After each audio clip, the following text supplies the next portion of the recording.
Spending cash. You can explore Wrigleyville, Navy Pier, Millennium Park, Rush Street, the Chicago Riverwalk, and a lot more. Take it all in. Our grand prize winner will be selected at our giveaway party on Thursday, February 7th. To win your tickets to the grand prize giveaway party, just be listening next Tuesday. Each day, we'll play a clip of a famous baseball movie or scene. Be the first to identify that movie correctly, And you win 2 tickets to the event. with a chance to win the grand prize to put yourself on the road to Wrigley. Listen and win with Carroll Broadcasting, 93.7 KKRL, Kick 106.7, and KCIM 1380 AM and 95.1 FM. 1380 KCIM Sports presents KCIM Sports Rewind. A look back at the week in high school sports, brought to you by St. Anthony Rehab Services. Here's Sports Director Jeff Blankman, John Ryan, and Jeff Honnold. Welcome back, KCIM Sports Rewind 2019. It's a new year, so let's just move on to all new things, shall we? Yeah, let's talk about the new bowl. Let's talk about football as in Morningside football here. Jeff Blankman, Jeff Honnold, John Ryan with you this morning. We're just going to skip over the bowl challenge. Yeah, we're totally going to skip over the bowl challenge. We will get to that here in a little bit, Mr. Last Place. Yeah, fine. You know what? I'm going to own it right now. I'm a loser. And I not only lost, I lost epically bad. I mean, I only got like 5 right. You ended up with 6. Six. You went 6 and 14. Even Alabama couldn't come through for me. Yeah, absolutely. Well, there's only about 4 people that pick Clemson. The bad thing is one of the guys is sitting over here to the right. Yeah, well, we can ignore him for the next half hour. He's That's still only fine. 500, so that's not that impressive. Still better than 4. We're going to talk about a team that was a whole lot better than 500. It is the national champions, Morningside College. We've got with us Addison Ross from Carroll High and Hunter Behrens from IKM Manning. First of all, guys, congratulations on the championship. Had to be an unreal moment. Addison, let's talk to you first here. Talk about the whole experience in playing in that championship game. Yeah, all week was a great experience for us. They treated us great down there in Daytona, and the best feeling was finally getting there after a couple years of losing in the semifinals. I think we'd lost like 6 out of the last 7 years in the semis. So finally getting there, we were focused, we were ready to play, and then a few breaks went our way and we won, and that was just an amazing feeling. So you were talking earlier, they treat this like a bowl game. Tell us about some of the things they did leading up to the game. So we got down there Tuesday. We flew like a charter, so we felt like a Division I school. It was pretty cool. We walk out to the tarmac. Got down there Tuesday afternoon. We practiced that night, and then went to our hotel, which was like a beachfront Hilton resort. That was pretty sweet. And then Wednesday we went to school, talked to kids, played football with them and stuff. We had like a luncheon. Thursday we got to see Daytona Speedway, which was amazing. I'd never been around a track like that. The grandstand was incredible. And then Friday we had like a banquet, and we had practice this whole week, obviously, and then Saturday it was all business. All right, well, Hunter, we're going to bring you in because you had to let the upperclassmen talk first, right? Yeah, you got to let them shine. Right offensive tackle for Morningside. Talk about the experience in the playoffs. Your second season with Morningside. Yep. So how did that roll for you? So I played a little bit of a part last year on the team. I was the tight end, and this year being the starter, it was just a great experience for me. I had a bunch of seniors around me and great leaders that helped me. I'd never been in situations that I was this year. So just the senior leadership around me really helped me play and perform how I did this playoff. Moving from tight end to right tackle this year, how was the transition for you? Well, I knew I wasn't going to stay at tight end forever. I'm obviously a big guy, so I knew the switch was coming. But spring ball really got me in shape and ready for that. During the spring, getting all those reps, they immediately moved me from tight end to right tackle. So spring ball kind of is when I really adjusted, and then finally when I was able to come into the fall, I was pretty much ready to go. Did you welcome that move? Was it a big adjustment? Yeah. You kind of hate giving up the tight end position. Yeah, well, I like the more reps you got, so that was better for me. So now that you have hands, they're going to put you in some of those specials where you can go out and maybe catch it as a guard? I mean, I always beg for them to put it in, but... All right, you got a guy here that says he has hands. Which one's got better hands between the two of them? He's got me 100%. Yeah, I got one under my belt, and that's all they gave me, but I'll take it. Hunter, you got a shirt on there, and I don't know if the people on video can see it, but it says Focus and Finish 2018 NAIA playoffs. You guys were talking about, Addison brought up 6 of the last 7 years. What do you guys think was the difference this year that got you into the championship and got you that championship from some of the previous runs that this program's made? Well, I would have to say, again, with the senior leadership like Trent and Connor Niles, those guys are unbelievable. They made practice easy for us and made us want to come in and work every day.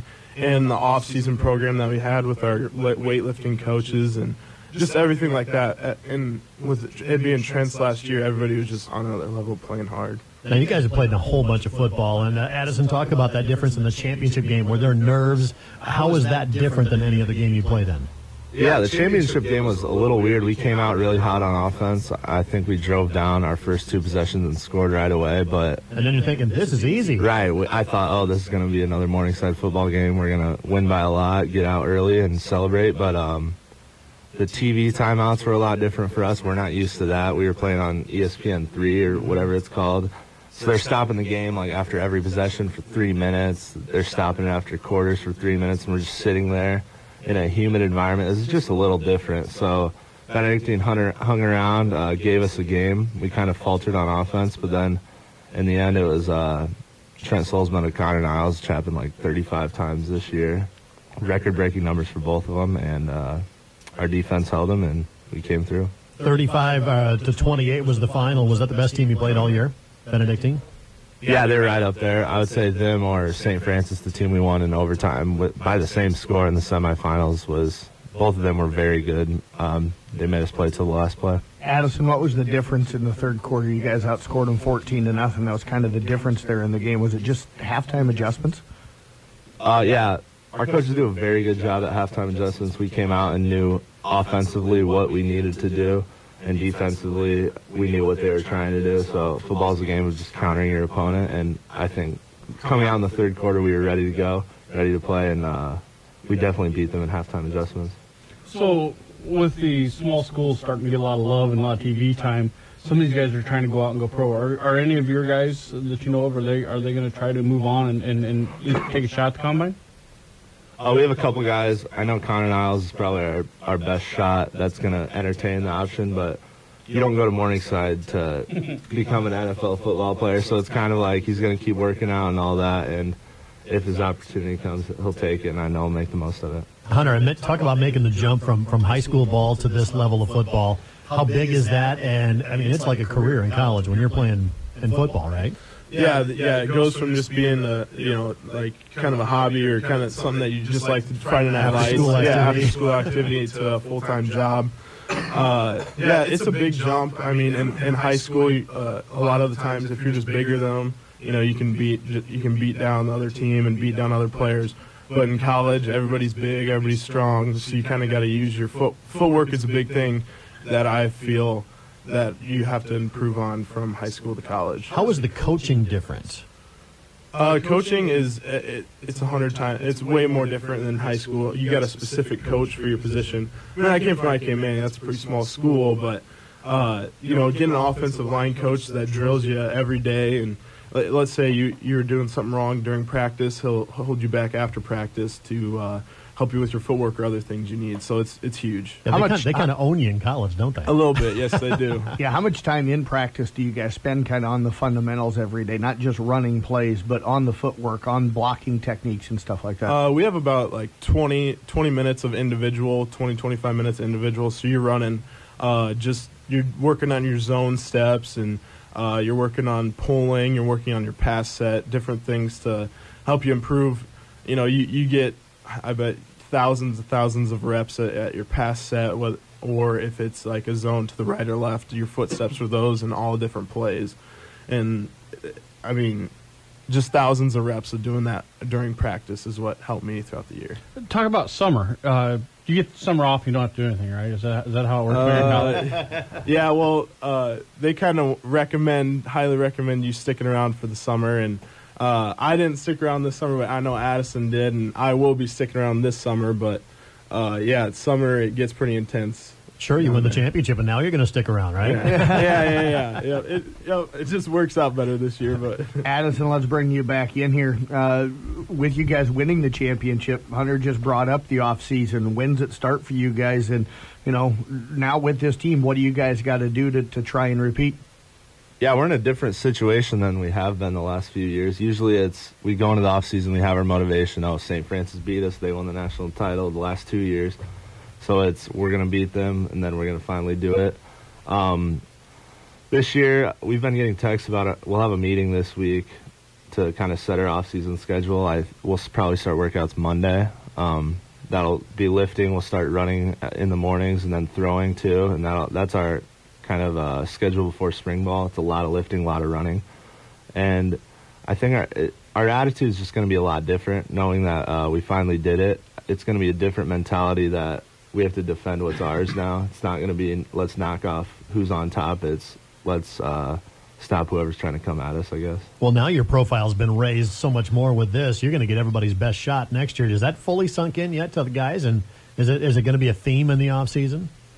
Yeah, I think it'll become apparent pretty quick that it's just different.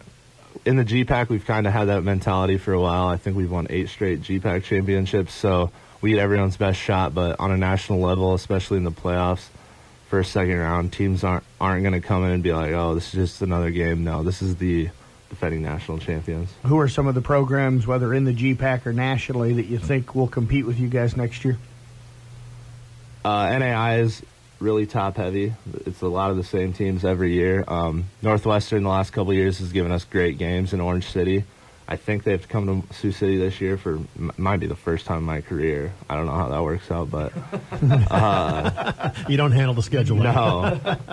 Non-conference, we usually try to schedule some pretty good games. The last couple of years we played Division II teams, Truman State. So that's usually a great game, great warm-up for us at the start of the year. And in the playoffs, we see a lot of the Mid-States Conference because they're kind of close. It's like Illinois, Indiana. That's where St. Francis, St. Xavier, we played them the last couple of years. And then the Heartland Conference, which is like Grandview from Iowa, their conference. That's a lot of the Kansas schools. That was Benedictine. That's what they were in. They're a very good conference, too. Hunter, what made the difference for you to go to Northwestern as compared to anybody else? I'm sure you had other opportunities to play elsewhere. You mean like where I picked? Yeah, why you picked Morningside over anybody else? Yeah. Well, I got recruited a little bit by Grandview, obviously, and a little bit by Northwest State, but I think it just came down to whether you like the coaches or not. And Coach Ryan really welcomed me in with arms, and I could just really trust in the program that Morningside had, and I felt it was the best move for me, and I felt like I could get on the field fastest at Morningside. Academically, how are things going for you there? Talk about your major and what you're looking to do. Yeah, good. It's going good. I'm a business management major, and then I'm going to try for an agronomy minor. So class schedule, taking 16 to 18 credits, and just, you learn to work with it with your football schedule, but, just put a little bit more time in the library and maybe a few more later nights, but that's so you got to cram in this semester coming up night now to get all your classes in. Yeah. Yep. Mm-hmm. So, talk about recruiting. How involved are you guys in recruiting when recruits come on?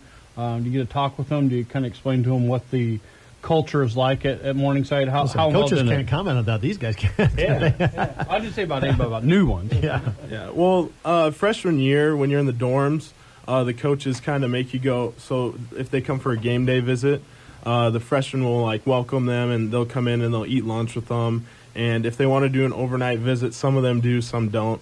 But you'll have a few guys stay in your dorm room, or just stay with you for the overnight visit, and just kind of show them what Morningside's like at game time, and just what's it like to live in the dorms. Does this coaches use you guys as kind of a resource? As, hey, we're looking at somebody that's from IKM or somebody that's from Carroll. Do you guys have any contacts with them at all? Do they use you guys like that a little bit? Obviously, if they know that you know the player and you can kind of have a relationship with them, they'll text you and say, hey, I have a guy from Carroll, or I have a guy from any surrounding places where you went to high school.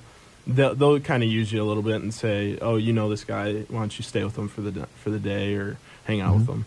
And speaking of that, with you, Addison, you had Colton Earlbeck from Kemper, also Jake Mulford from Audubon, and Taylor Duncan from ESAC, some other local kids that are a part of this Morningside program. How cool is it to kind of have some kids that maybe you guys played against? Hunter, I know you guys played against Taylor Duncan and ESAC in high school, but to go up against some kids and have some kids now on your team that maybe you guys faced, in high school. Yeah, it's awesome.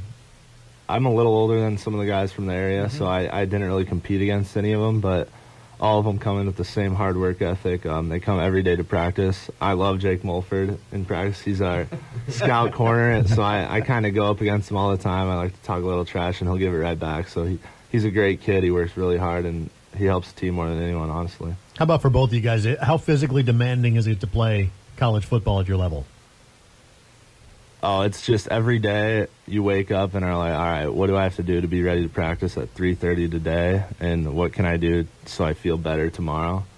Camp's a grind. Everyone's really sore. After that, the season they do a lot better. The coaches and trainers do of, all right, are you really healthy? Do we need you to do this rep? And if not, they'll let you get a break and just get a mental rep. And they take health very serious at that level. Hunter, how about you? With the physical toll that it takes to play football? Lots of ice baths. That's what I have to say. Just after fall camp, all the linemen and everybody's just dumping in a big tub of cold ice water, and nothing's better than that after a long, hot 90-degree weather practice. But just kind of just understanding your body and understanding what your body can take. That's really important. And like, if you feel an injury coming on, or let's say you tweaked your ankle or something, just going into your trainer and making sure they're taping it up, or just helping prevent from further injuries to whatever you got. And Addison, we haven't had a chance to talk to you about the academic side. What are you majoring in? What are you looking to do in the future?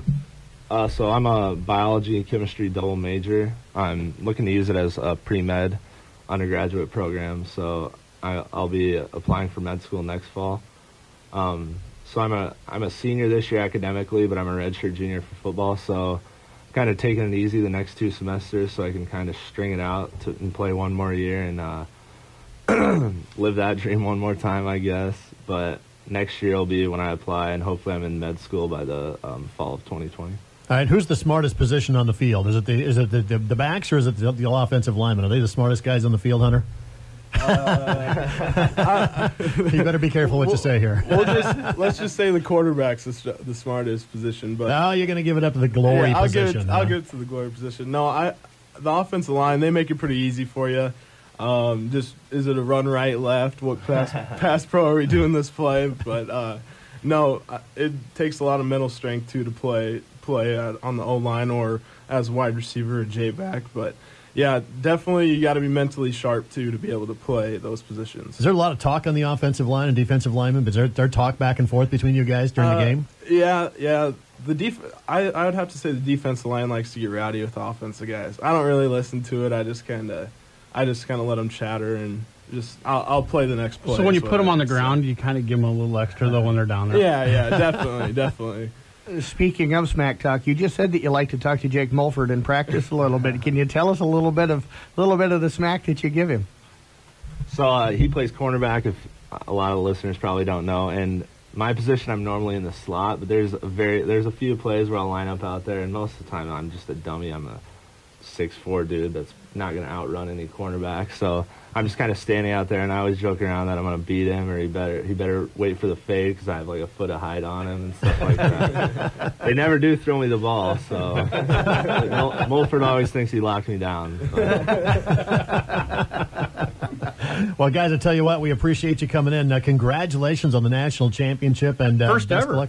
First ever for Morningside. So that you've taken it to a whole new level. That's got to be a great source of pride for both of you guys that you've got this program to this level that they've long strived to be at.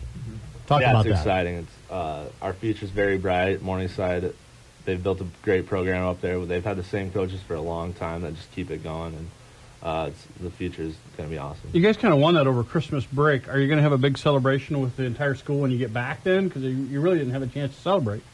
I think when we get back, we're doing some type of celebration or championship day that we'll celebrate with the community and all the students and whatnot. But and by the way, you said you had great fan support down in Florida too. Talk about that.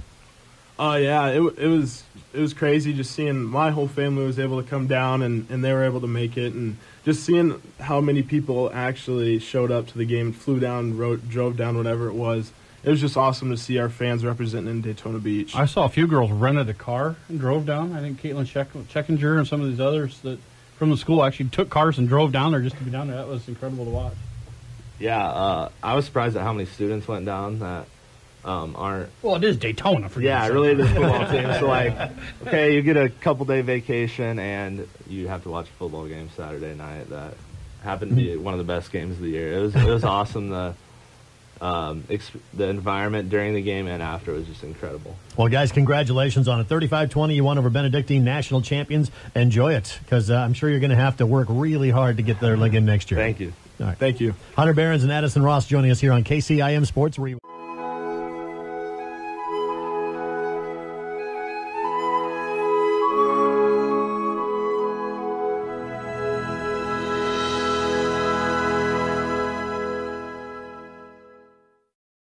Under the direct supervision of a certified and licensed healthcare professional in the newly renovated sports performance facility.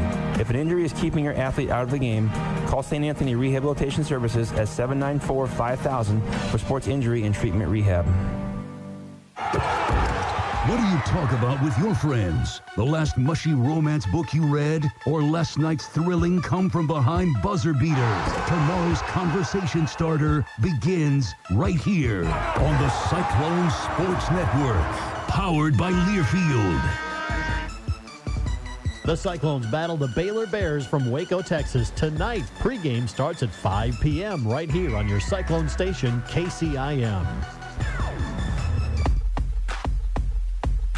It is KCIM Sports Rewind. We're back down to just 3 of us. Actually, no, 5 of us in the studio. There were 7 of us at one time. The 2 that always cower back in the corner are still there. Chickens. That's about the most we've ever had in the studio. I think is 7 people crammed in here in this little studio. So, what's new? What's up? 2019. 2019 got the bowl challenge. Wrapped up after what's last night. new? That's old. That's we old. want what's new. Clemson really handled it. Alabama last night. That was kind of fun. I enjoyed that. I did too. I really did. I watched that. literally the first 10 minutes of the ball game. It was 14-13 at that point. I'm thinking it's going to be 94-95 at the end of this thing, and you know, I turned it off at that point, thinking nobody's going to play any defense. It's just going to be up and down the field. I'm glad it didn't come down to the tiebreaker, which was total points scored in the championship game. I took 44, and Clemson I had close. Yeah, Clemson pretty much handled that themselves. So Yeah, they got, what was it, 44-16? 44-16 or something like that, 45-16, something like that. Yeah, Kind of so nice to fine. see that dumb look on Nick Saban's face too. Of I really don't have an answer.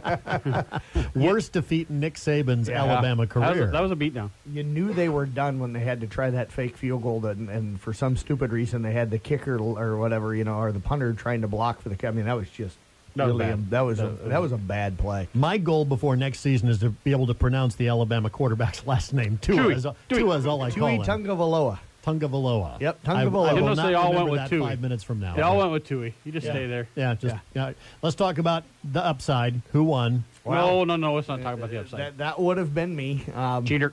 I finished up. Nobody ever saw his picks. Yeah, they're all Nobody right here. saw it. Yeah, right. I am going to give him credit because he puts it in the computer, and we know he's not smart enough to change the computer. Yes. So if it was put in there, it had to be right. And I don't believe it was put in the computer. We didn't scan, but it probably still is on the dock or whatever. See? Yeah. Oh. Next year we'll make sure to scan them all I in. think we have a scandal on our hands. I think we just throw out the results this year and forget about it. If Coach Case is the one that sniffed this out, any of us should have. Yeah, he did send me a text. If he can pick it up. Congratulations. But he said it's awfully odd that the guy that keeps track of the pool has won it 2 years in a row. I think it is, and for too. him to come up with that is kind of amazing. So, But yeah, so I took first place. Tom Casey went 13-7. He was a game behind me. Doug Waniger also 13-7. And I got to give Doug a little bit of a hard time. Diehard Hawkeye fan who took Mississippi State to beat Iowa in the bowl game. If he'd have taken the Hawkeyes like I did, the Husker fan taking the Hawkeyes, he'd have shared first place with me, and it would have come down to the tiebreaker, and he'd have won, because he'd have won the tiebreaker. has he got to see the video of you celebrating the Hawkeye win? No, I don't think. okay. I don't think. Luckily, nobody sent that to him. So, luckily. It cannot be aired on I radio. was going to say, I have not seen this video. I will Trust me, admit, he was dancing. You don't want to see I it. actually pumped my fist when the Hawkeyes won that day. It surprised me, and I went on a little rampage about it, but I was excited that they won. Yeah, absolutely. Denny McCartan also went 13-7. Brian Case ended up going 12-8. Chris Peterson was 11-9. Chad Klein was 11-9. John Burks ended up 11-9. Tom Hawkett finished up 11-9. Nathan Cones went 10-10. Yeah, middle of the pack. Yeah, Nate Wall 10-10. Chris Moore went 10-10. Mark Fuelmeyer went 9-11. Honnold with the win with Clemson last night ends up 10-10. Eric McCullough went 9-11. Lonnie Miller went 8-12. Terry Kaspenbauer 9-11. Nick Brinks 9-11. And John, 3 games back, 6-14. 6-14 in the bowl champ.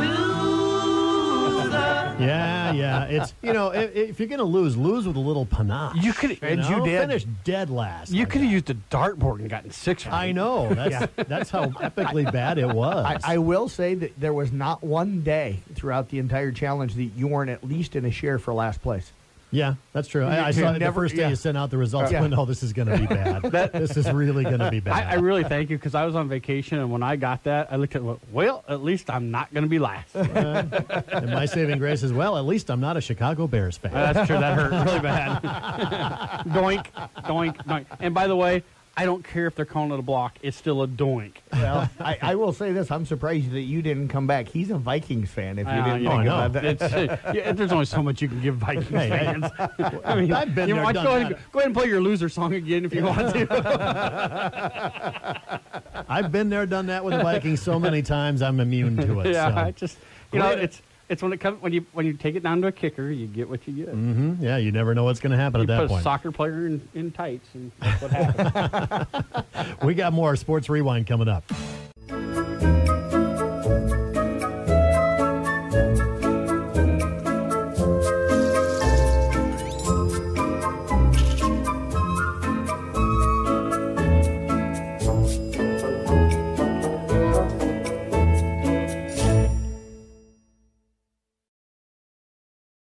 Out of the game, call St. Anthony Rehabilitation Services at 794-5000 for sports injury and treatment rehab.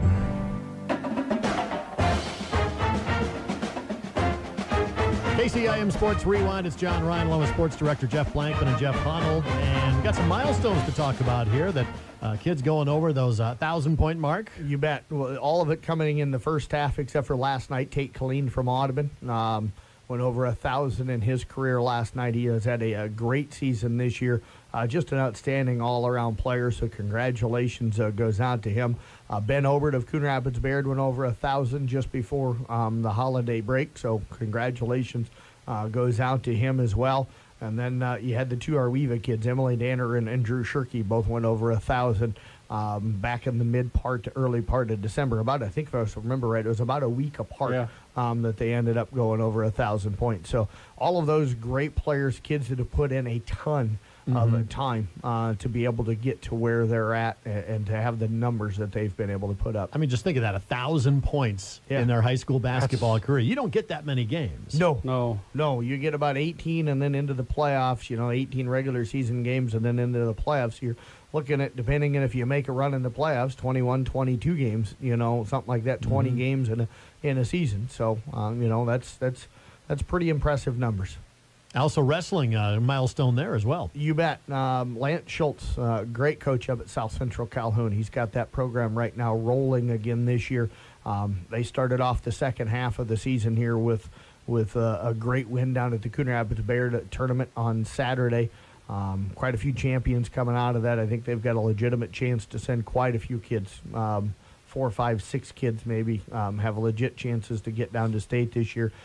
He picked up career dual victory number 400 before the holiday break. So you know what that means? What a great run for him. It means Lance is old. Yeah, he's been doing it a long time. He was doing it a long time. I don't remember if he was either at Wall Lake or Wall Lakeview Auburn. I don't remember if they were combined when he first started and then moved over to Southern Cal and then to South Central Calhoun.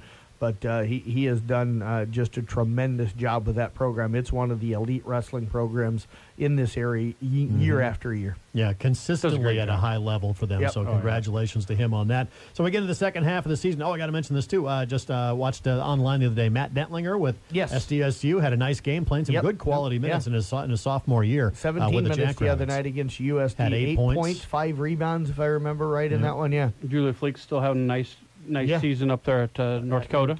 Yeah, absolutely. Yeah. By the way, the announcers on that were doing the game noticed the connection between Matt Dentlinger and Casey Kasperbauer. He goes, a couple of guys from Carroll on the opposite side of this South Dakota showdown. Absolutely, yeah, that's cool. Also, got to give Haley Burks a shout out up at Northwestern. Their girls their women's team having a great year. They'll take on #1 Dakota Wesleyan here in a little over a week, so that'll be a huge matchup. They're ranked in the top 5 after getting into the championship game last year. So. And again, this is getting the time of year. Here comes the grind before the playoffs. I mean, this is when you're going to get a lot of games stacked up. I was reading some of the summaries of the first half, and some guys only have like 6 games in so far, so they got a long way to go. Yeah, you got some teams have only got 6 games. Carroll was one of those. They're the Carroll boys. And then you've got like teams like South Central Calhoun, that had played like 10, 11 games already by the time the holiday break rolled around. So they're not going to have as many games coming up here in the back half of the season. Now, what are some of the milestones? When are we going to find out about the playoff pairings? How does that work? Things like that. Most of that will come out probably in about 3 weeks or so. You'll start getting some of the pairings out for the girls and for the boys. It's going to be interesting. I was talking with Keith Wagner from IKM Manning Saturday over at Ida Grove. Kind of feels like you'll probably see a lot of the same teams in the brackets that you saw. Last season we kind of talked. Jeff Hunnell. They like to use the volleyball one for girls. For girls, as long as your teams kind of remain the same, they'll try to use that same type of bracketing. So it kind of gives you a flavor of what might look like. Yeah. So I'm just looking forward to any playoffs so that we can redo this whole system of the coaches and us getting into this. So I can't wait for the NCAA tournament. Yep. The bracket challenge. I've always done at least halfway decently in that one. Yeah, so. Oh, you're trying to get out the schneid. The key will be to hopefully The biggest thing is we at least more remember, than 6 games correct. In that we just got to remember that you finish last next year so that we can. Bring I'm that sure back there's up probably again. not going to be a problem with that. We might I might tack yours up to the board in my office. I still say there's scandal brewing. We never saw your picks before it came out. Also, I guess I won. We're not going to give it to Wayninger since he picked against Iowa. So. So I think this whole thing should be thrown out. Nope. Yeah, we've declared it null and void. I think we're all agreed on that. That is KCIM Sports Rewind for this week. When you need to know, KCIM is...